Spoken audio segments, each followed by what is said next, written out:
Canadian real estate and importance of 420 weed. As a Canadian real estate investor or homeowner, having 420 attached to a house is a stigma. 420 is the police code for marijuana, and Canadians intend to light up on April 20th at 4:20 p.m. weed and celebrate it as a tradition. As a real estate investor, we do not want to own a piece of property where there is a major issue of weed, drugs or crime. Marijuana, as we all know, it is one of the most popular drugs in the world, and today is April 20th, also known as 420 or 420. It is a common practice to smoke marijuana at 4:20 on 420, but have you ever wondered how it all started? The story behind 420. In the 1970s, there were a bunch of high school students who believed that there was a stash of marijuana hidden somewhere in their school lot. After school ended at 4:20 p.m., the group would search for the stash of weed, but never found it. Eventually, 420 was adopted as a code word for smoking marijuana, and in Vancouver on April 20, 1995, people held a day-long gathering to promote the legalization of weed. Some people believe that smoking weed is perfectly fine because it is such a common practice, but just because a lot of people do it doesn't mean it is right.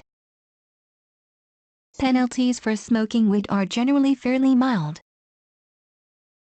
For growing marijuana, the penalties have a minimum of 2 years if you are growing more than 500 plants and can only increase from there. Grow operations in houses can happen and sometimes even occur in houses that are being rented. According to the civil forfeiture law, which is in effect in 8 provinces in Canada, the police may seize any property which has a grow op in it. Even if you didn't do anything wrong, you will lose your property. Let's say that you suspect the tenant of the property you invested in smokes marijuana. You may think that your property is fine, but most likely it isn't. Marijuana is a plant, and like many plants, it needs a lot of moisture.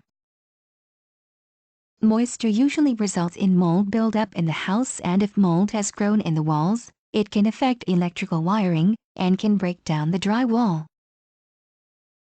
Grow-ops can contain houses that have holes dug in them to steal electricity from others, and even let the gases released from the water heaters to get into the house to allow the plants to grow faster. The roof could be damaged by condensation, and part of the house can be ruined by fertilizers and other chemicals. As an investor, if you suspect anything suspicious is happening in one of your properties, it should be the most obvious on 4/20. 4/20 or 420 is a day where people celebrate the smoking of marijuana, but is also the day where it is the most obvious. If on 4/20, obviously some parts of the city will be smoking more than others, and it will be very easy to spot. Any families looking to buy a home do not want it to be in a neighborhood linked with drug dealers and growers. Having crime linked to a home immediately decreases its value, and along with all of the other factors mentioned earlier, almost guarantee the property is not profitable. If the house you are planning to invest in is in an area of the city where you hear a lot of talk about weed on 4/20, it is most likely not a sound business decision. Just to bring awareness to Canadian real estate investors, here are 20 slang terms for marijuana, so if you hear them, you know what they are talking about. Blaze. Marijuana needs to be lit to smoke, thus creating a blaze. Blunt. Marijuana is rolled in a piece of paper and smoked. This comes from the Phillies Blunt brand of cigars. Broccoli. The marijuana plant looks like broccoli after it is harvested. Bud. The bud of the marijuana plant is smoked.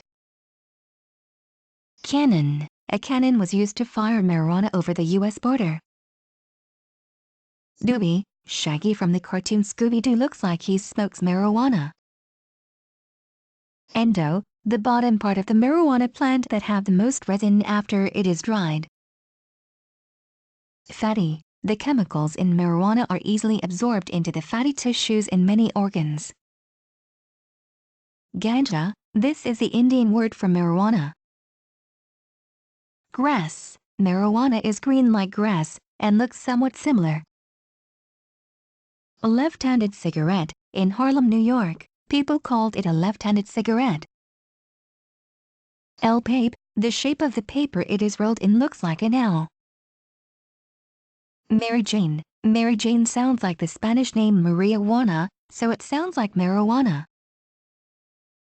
Magic Dragon, the song Puff the Magic Dragon was thought to be about smoking marijuana. Pinner, a smaller roll of marijuana than a blunt and is rolled very tightly. Pot, short for the Spanish patagaya, which was an alcoholic drink where marijuana would be put in. Roach, the end of a marijuana roll used to hold it so the smoker's fingers do not burn. Skunk, marijuana has a very strong smell like a skunk spray. Spliff, a high-quality marijuana roll. Weed, the U.S. outlawed marijuana and called it weed, like something unwanted in a garden. It is the responsibility of a Canadian real estate investor to do proper due diligence before you invest in any neighborhood. 4/20 is a great telltale sign which can make it obvious for you that certain neighborhoods are more prone to drugs and weed. The appreciation of those areas which are infested with drugs and marijuana are a lot less and not desirable by decent tenants.